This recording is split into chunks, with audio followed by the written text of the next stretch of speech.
Okay, this would be last question of the paper. But it seems to be quite typical. Macluarin series questions.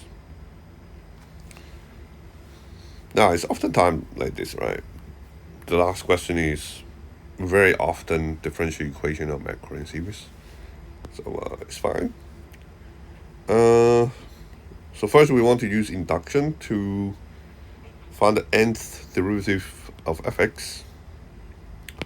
Well, we'll do the process. So when n is 1, the left-hand side of the statement would be the first derivative of fx, which means I should differentiate this. So it's negative half 1 minus ax to the power of negative 3 over 2 times differentiate the inside. So is what is a times 1 minus ax to the power of negative 3 over 2. Then the right hand side would be this formula. While we sub in n to be 1, 2n minus 1, so that's 1 factorial 1 minus ax to the power of negative n is 1, so it's 3 over 2 over 2 to the power of 1. N is 1, so that's 0 factorial. 1 factorial is 1, 0 factorial is 0. Wait, what am I saying? 0 factorial is 1. 1 factorial is 1, 0 factorial is also 1. Yeah. So they're the same. So the statement is true for n equal to 1. Then we assume that the statement is true for n equals to k. That is, the kth derivative of fx would be given by a to the power of k. You just change n to k, right? Blah, blah, blah.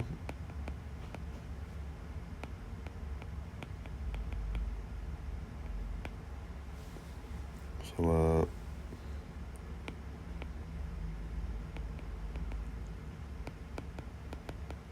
with that, then when n is k plus 1, we start from, again, the left-hand side of the statement that we're trying to prove. It would be the k plus 1th derivative.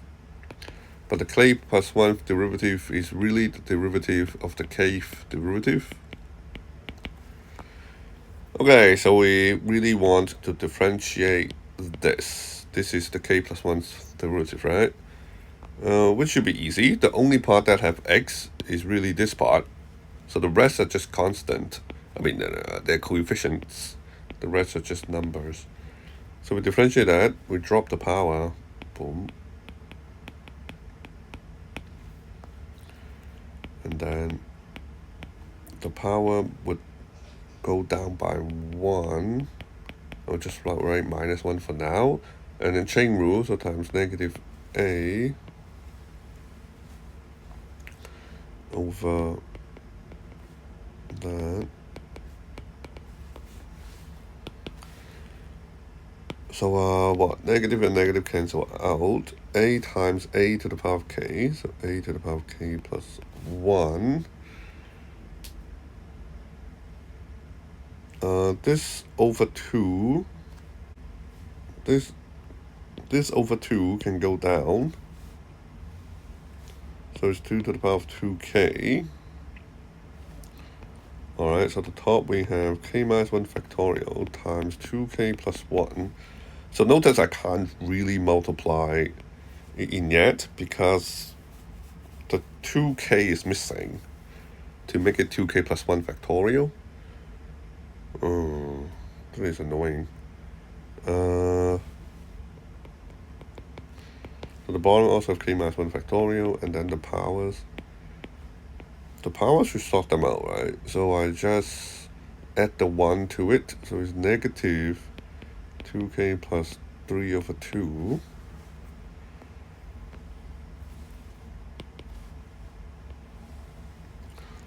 So in order to make this a factorial, so again, 2k is missing. So I guess I'll give it a 2k. I'll give it a 2k. Let me write the rest first. But also divide a 2k in the bottom. Right? So that would be very nice, because now with the 2k, this is 1 factorial now. This is 2k plus 1 factorial. Copy the rest. But now if you multiply this 2 to 2 to the power of 2k is 2k plus 1. Multiply the k to the k minus 1 factorial is k factorial. So that should be perfectly what they want. Right? That's basically this, with n being k plus 1. So this is what we want. Therefore, you write the paragraph. The statement is true for n equal to k plus 1 if it is true for n equal to k. Therefore, by mathematical induction, the statement is true for all positive integers. But using part A or otherwise, find the Macluarin series. Well, okay.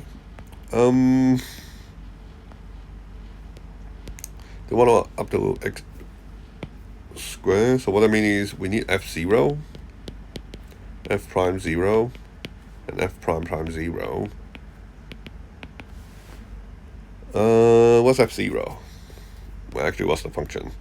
1 minus ax to the power of negative half is f. So if I put in 0, I get what? I get 1. And then f prime. We have f prime, right? I think it's here.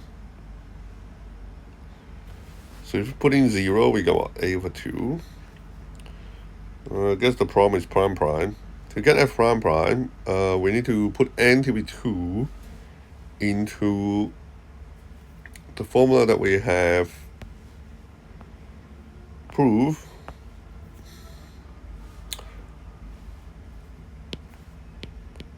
Well, I actually think it's faster to just differentiate the first derivative. Yeah, it's right, faster. A over 2, negative 3 over 2, 1 minus ax, negative 5 over 2, times negative a. Yeah, that sounds faster. Again, we're starting a to be 0, so this is 1. So we have the negative and negative cancel out. So we have 3a squared over 4. Okay, cool. So the Macluarin series is really, if you check the formula bullet, you'll see is f0 plus f prime 0 times x plus f prime prime 0 over 2 factorial times x squared. This is a, right? Not an I.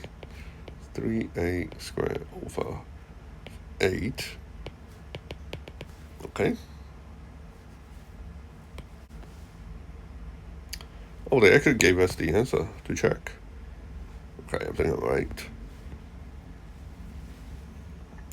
Hence, show the following. Oh, so I guess both of these are of this form. They just have a different value of a. So we'll sub in the different values of a. What's a? A is now. So the first one, a is 2. So a is 2.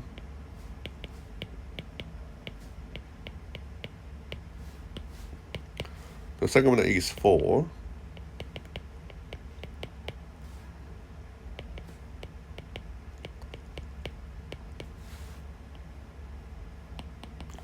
Let's simplify each bracket first. There's x, 3 over 2,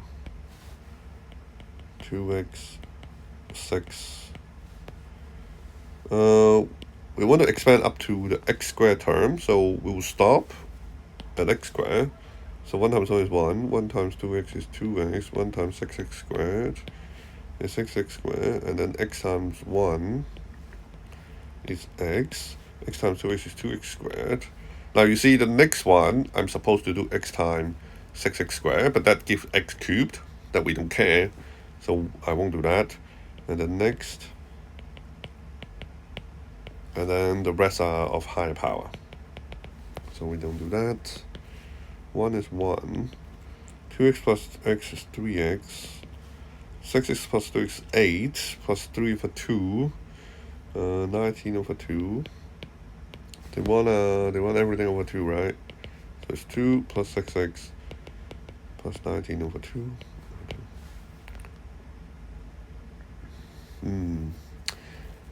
Given that the expansion is convergent when ax is less than 1, why would they tell you that? That's in the syllabus.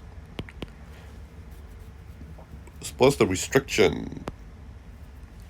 Well, the restriction would be 2x have to be less than 1, and 4x will have to be less than 1, meaning the absolute of x need to be less than half, and the absolute of x have to be less than a fourth, but a fourth is smaller, right? So absolute of x must be less than a fourth.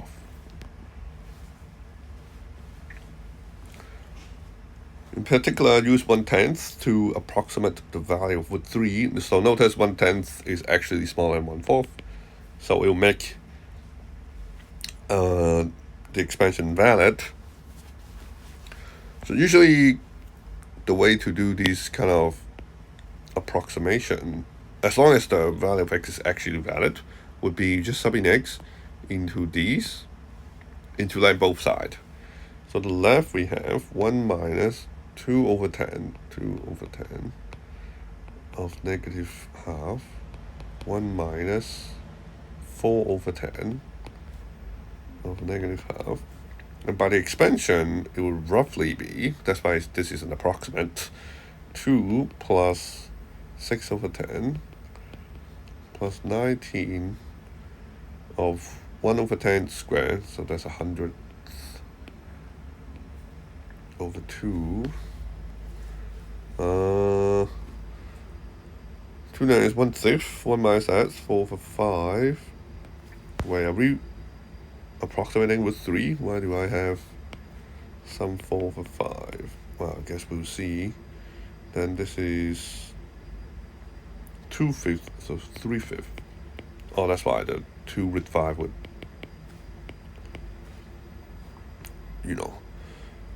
2 is 2. 6 over 10 is 0.6. Remember, this is paper 1, right? You have to do all these without a calculator. Over 2. So the negative power means you 1 over it. So you flip the fraction to power of half. You flip the fraction to the power of half. This is what? 2.79 over 2. Which what? I'm really bad at doing math. What, 3? 8? No, 9? 5. So this is roughly 1.395. Root 5 times root 5 is 5. Root 4 is 2. And we got 1 over root 3. Oh, wait, they want a fraction. Oh no, I shouldn't even divide.